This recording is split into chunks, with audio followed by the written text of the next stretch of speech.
Hey! Suite à ma dernière vidéo consacrée aux pratiques énergétiques et magiques quand on est malade, j'ai pu lire plusieurs commentaires sur les réseaux sociaux qui disaient en gros « Ouais, sauf que tu peux refiler ta maladie à la personne sur laquelle tu pratiques !» Attention, hein, ces commentaires ne parlaient pas du fait de refiler ta maladie de façon classique, genre... Non, ils parlaient bien du fait de la transmettre de façon énergétique, à un patient par exemple. Cela m'a donc fait prendre conscience que, comme bien souvent, beaucoup de personnes ne comprennent pas comment cela fonctionne et gardent encore plein de clichés en tête. Enfin ici, plus que des clichés, ce sont clairement des méprises. J'en connais qui n'ont pas encore lu mes livres, et notamment Purification, Principes et Méthodes. Ou alors, vous l'avez lu, et ça veut dire que je suis un très mauvais pédagogue. Bref, aujourd'hui on va explorer les tréfonds des miasmes que l'on peut transmettre, et essayer de comprendre comment on peut s'en protéger et protéger les autres. Let's go!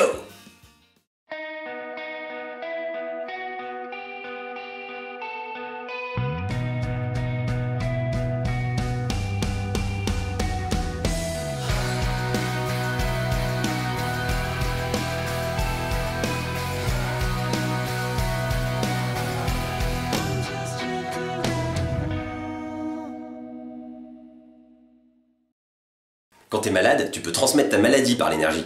Ouais, aujourd'hui on attaque direct par du lourd. Bon, sors-toi tout de suite cette connerie de ta tête. Tu ne vas pas transmettre ta maladie à autrui par l'énergétique, d'accord? Ta maladie, elle t'est propre. Elle est génétique, elle est bactérienne, elle est virale, ou tout ce que tu voudras, mais elle n'est pas énergétique. Oui, elle a un impact énergétique, ça c'est sûr, mais elle n'est pas énergétique. Au pire, elle est psychosomatique. Ça veut dire qu'elle a commencé dans ta tête, avec des pensées néfastes, et qu'elle s'est répercutée au niveau physique. Mais souffle un bon coup, tu risques pas de transmettre ta maladie par l'énergétique, d'accord? C'est bon, t'es soulagé? Bon, par contre, tu risques de transmettre ce qu'on appelle des charges, et elles peuvent avoir un impact. Attention, hein, une charge ça n'a rien à voir avec des concepts de positif et négatif, comme tu peux avoir en électricité ou en physique, ok? Non, une charge, c'est une information plus ou moins complexe que tu vas émettre. Je vais te prendre un exemple pour que tu comprennes mieux. Disons que tu t'es disputé avec ton ou ta chérie après avoir découvert qu'il ou elle te trompait. Donc vous êtes disputé. Et comme cette personne, elle comptait vachement pour toi, forcément ça t'obsède. Et comme ça t'obsède, t'y penses tout le temps. Tu rumines quoi, et c'est bien normal. Le problème, c'est que tes pensées là, elles sont toutes pourraves. Et comme elles t'obsèdent et qu'elles mobilisent toutes tes pensées, tu vas leur donner naturellement de la consistance. Et c'est comme ça que peu à peu, tu vas émaner tout autour de toi une énergie chargée de toutes ces informations merdiques que sont tes pensées. Et pour les gens qui y sont sensibles, c'est exactement ce genre de charge qu'on va pouvoir observer dans l'aura. Et ouais. Bon, avec cet exemple, t'as dû comprendre logiquement où je voulais en venir. Le problème, c'est ce que tu vas émettre. Si t'es malade parce que t'as chopé le cancer, tu vas pas émettre du cancer, et heureusement. Tu vas à la limite émettre des pensées tristes et néfastes que tu risques de transmettre à tes patients ou à tes amis. Et par contre, ces charges néfastes que tu émets, elles peuvent très bien provoquer des effets secondaires graves chez les personnes qui vont les récupérer. Mais t'as bien compris que t'as pas besoin d'être malade pour ça, ça n'a même rien à voir.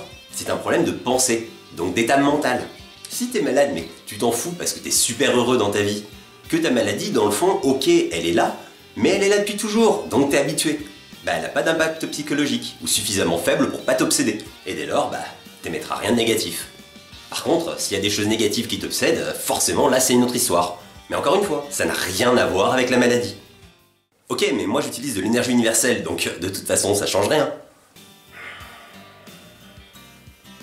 Tiens, assieds-toi un instant, faut qu'on parle tous les deux. Tu sais, le gros barbu là, habillé en rouge, qui vient tous les ans à la même époque, en fait, c'est tonton Franck. C'est pas le vrai Père Noël. Le vrai Père Noël, lui, il n'existe pas. Et les trucs tout mignons, tout parfaits, tout roses, ça n'existe pas non plus. Bon, soyons clairs, l'énergie universelle, ça veut rien dire déjà. Si réellement tu puises dans l'énergie universelle, ça veut juste dire que tu vas canaliser l'énergie présente autour de toi, dans ton environnement proche. Autant dire que si t'as pas purifié ou mal purifié, t'as de fortes chances qu'elle soit bien pourrave, question charge. Et si c'est pas de l'énergie universelle que tu puises, ça veut dire que tu puises dans l'énergie d'un égrégore. Ah merde, c'est vrai que j'avais dit que j'utiliserais plus ce terme-là. Ça veut dire que tu puises dans un agglomérat énergétique né de la croyance des gens. Ouais, un égrégore quoi.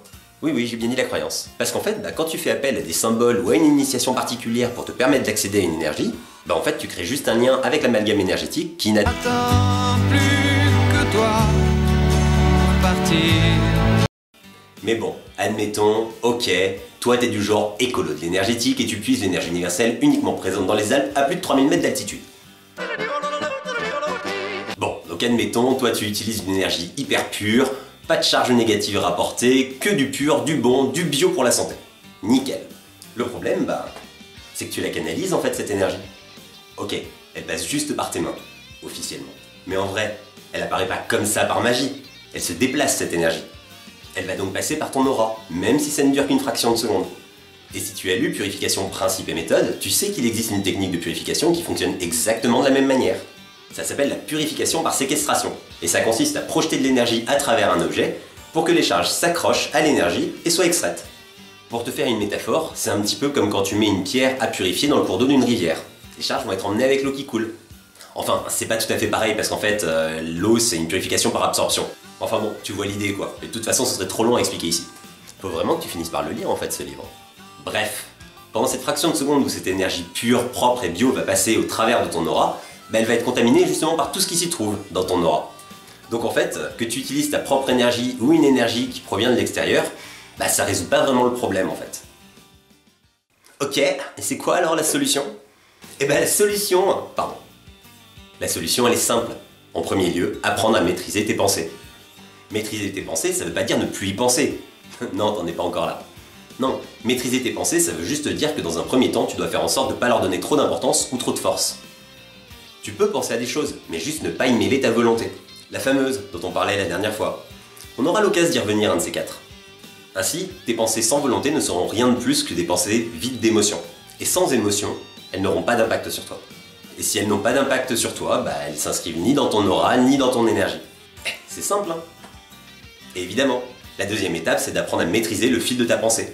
C'est-à-dire de faire en sorte que quel que soit ton état ou quoi que tu puisses traverser, maladie, divorce, dispute, problème au boulot, etc., tu sois capable de ne plus y penser une fois que tu te plonges dans ta pratique énergétique ou magique. Et enfin, évidemment, tu te purifies régulièrement. Pas que toi, hein. T'oublies pas de purifier aussi ton environnement. Parce que paradoxalement, c'est de là que provient la plupart des contaminations de charge. Et si tu fais tout ça bien, miracle, tu contamineras personne avec tes pensées négatives quand t'es malade. Et pareil quand t'es pas malade. C'est aussi simple que ça en fait. Si vous avez aimé cette vidéo, comme d'habitude, n'hésitez pas à la liker, à la partager sur les réseaux sociaux, et puis à laisser un petit message dans les commentaires, j'y répondrai avec grand plaisir. Ciao!